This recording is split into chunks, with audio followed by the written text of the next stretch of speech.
How to announce new job on LinkedIn. Hi everyone, I'm here to assist you today. Without any delay, let's jump right in. First, open LinkedIn and log into your account. Then click on Me at the top right and click on View Profile. After you're in your profile, simply scroll down till you find Experiences. In Experiences, click on the plus sign beside it. After you click on the plus sign, you will find Possession. Simply click on Add Possession, which is the first option.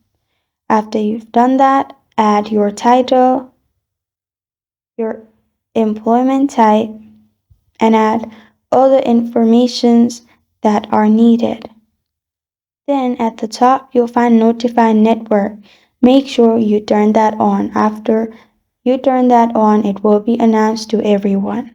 Press on Save at the bottom, and then you're good to go. This is how to announce new job on LinkedIn. Thank you for joining me today. If this video helps you out, please leave a like and subscribe for more. Got a question or want to suggest a topic? Comment below. Thank you for watching.